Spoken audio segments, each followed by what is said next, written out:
Navis Rosie here. And thank you so much for 10,000 subscribers. I can't believe 10k of you had the courage to subscribe to this channel. I don't know what made you all impressed, but I will forever be thankful for every single one of you. Now for the Q&A. I didn't get to answer every question that you gave me and I'm sorry for that. I didn't want to make a 30-minute video, so I only chose the most interesting ones I saw. But before that, let me answer some frequently asked questions. Hey Winter Rosie, how old are you? I am 18. Where are you from? I'm from the Philippines. Are you a girl or a boy? I am a boy. What are your preferred pronouns? In real life I use he, him. But on the internet I don't really mind any pronouns. What do you use to edit? I used to edit my videos on my phone with this app called QnA. But since December I started using Final Cut Pro X for all my videos. What do you use for your thumbnails? PixArt. Where do you get the robot voice? On my phone. I use this app called text-to-speech. Do you have any other social media accounts? No. At least none under the name Winter Rosie. Can you share your stan list? Sure. Here they are, all in order of stanning. I'll have some of these as watermarks for reference in this video, which you might need. With those out of the way, here are the real questions. 1. What got you into K-pop? The music and the concepts. I was about 13 years old when I fully discovered K-pop. Though I always knew K-pop existed since my sister was a big SNSD stan and Psy was literally everywhere. I was really young and had a mind of a child, so I couldn't really comprehend anything about K-pop back then. But by the time I gained full consciousness, I was blown away by how pretty everything was, from sounds to the visuals. The very first song and MV that got me into K-pop was BTS's Blood, Sweat and Tears. Watching that for the first time was literally a cultural reset for me, like a scientist discovering a new galaxy or something. And the rest was history. I got deeper into BTS, deeper into the genre, and here I am today. Ghazal Aftab asks, what would your life be like right now if you hadn't discovered K-pop? I can't answer this question that accurately since I wouldn't really know, but I'd guess it would be the same just without the K-pop and Korean pop culture as a whole. I could have been a weeb or something, I don't know. Yes, I do watch anime, but I don't see it being my main thing. I just hope my life without K-pop is as good as my life currently is now. I'll tell you one thing though, I'd probably have more money now if I never got into K-pop. Blonde Rosie asks, do you want to change your username for sure? I don't think so. Probably never. I know nobody asked, but here's the meaning of my channel name. The Winter part obviously came from aespa's member Winter, who is my bias. While Rosie came from one of my favorite Loona B-sides, Rosie. I had multiple other ideas for a channel name like these, but Winter Rosie felt so natural and looked really pretty, which is why I chose this name. I'd also like to clarify that I am not a Mi. I am solely a Winter stan. Are you a BG or a GG stan? I stan both the girls and the boys. I don't favor one gender over the other, but I do stan more girl groups. Sophia Robles asks, which group did you stan first and has your opinion on them changed? Like I said in the beginning, the first group I ever stanned was BTS. I don't think my opinion on them has changed, but rather they have changed. I was really a big fan of their HYYH era. It still remains as some of my favorites ever. But ever since Persona and especially these last two English releases, I just couldn't like them as much as before. I feel like BTS has become a brand ever since they went out to break into the Western market. The Love Yourself series was a really great start in my opinion.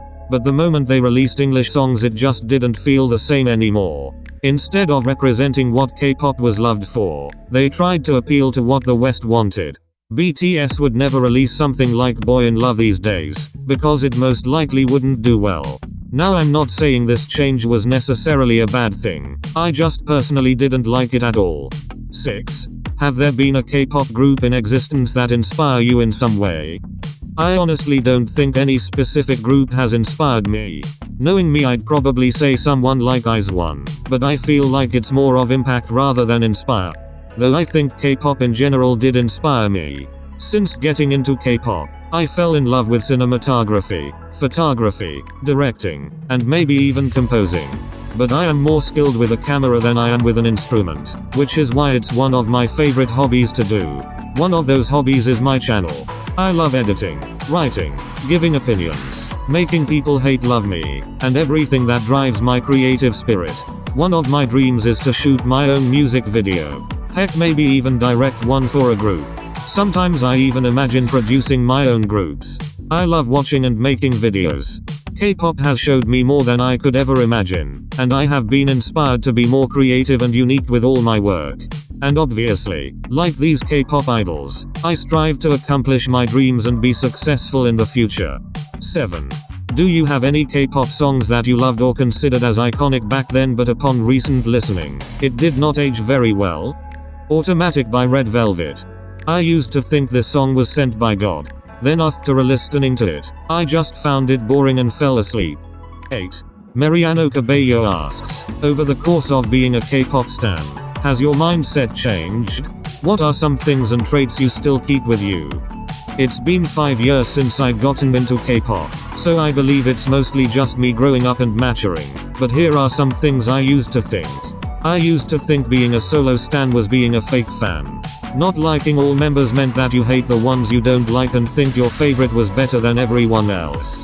When in reality, not everyone is obligated to like everyone in the group, as long as they don't send hate to the other members. I also used to think I have to listen to every K-pop song ever released. It was probably 2018 when I started downloading every group's discography and forced myself to listen to it.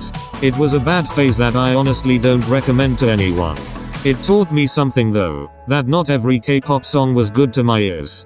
There was also a time where I thought non-popular groups were better than the popular ones too. I probably have more things I dropped but I can't remember any more of it. For the traits I've kept, I think I've remained very opinionated.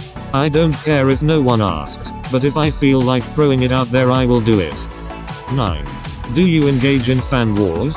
I wouldn't say fan wars, because most of it is just dumb and unnecessary. But the moment someone drags any of my faves for absolutely no reason, it's always on sight. 10. Amelia asks, in what ways has K-pop helped you understand your likes and dislikes in music? Having K-pop as my main genre for years while also not being able to understand Korean made me not care about lyrics. The song could literally be talking about the most random shit and I wouldn't give a damn. But when I started expanding my music taste with songs that I actually understand, I went to start reading translations of some K-pop songs. And I have to say, I love songs with meaningful lyrics. I don't care if the song isn't deep at all, as long as I enjoy it I'll like it.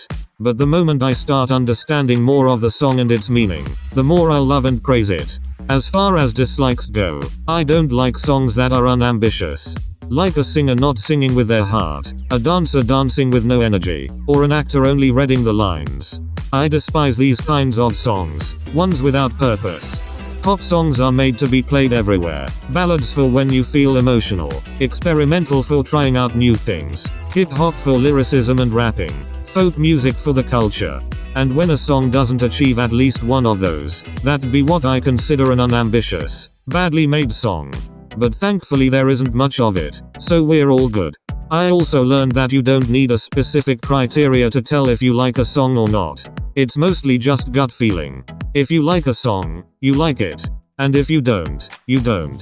11. Jasmine asks, do you think that in a group it is necessary to have members that can produce and compose? Not at all. As long as they have passion for the music they perform, or write lyrics for a song, I'll be satisfied with it. But having a composer is always a plus in my book. 12. Stay Army asks, have you ever seen any other K-pop stan in real life and cringed so hard to the extent you were embarrassed to call yourself a K-pop stan too? I do see K-pop stans almost every time I go outside, just never the cringe ones. And I'm thankful that I haven't. I hope it remains that way forever. 13. How are you always so fearless in commenting your unpopular opinions? All I do is simply post my opinions online just like everyone else. I am aware that I'll get mobbed for doing so, but I've been in the internet for so long that I don't mind it anymore. Because that's all it is, an opinion. 14. Favorite K-pop concept? I don't really have any. But if I see a greatly executed bubblegum pop concept, sign me up.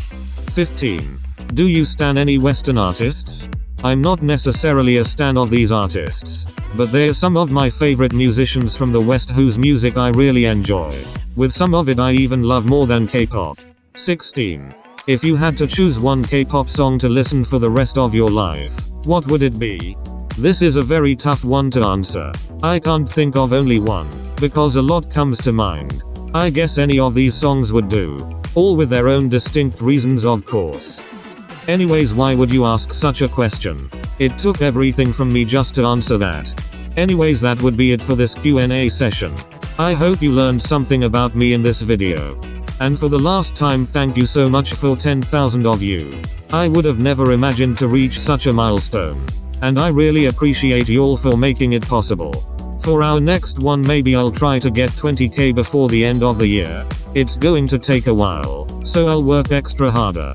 But as always, thank you for watching, and goodbye. Oh baby, yeah.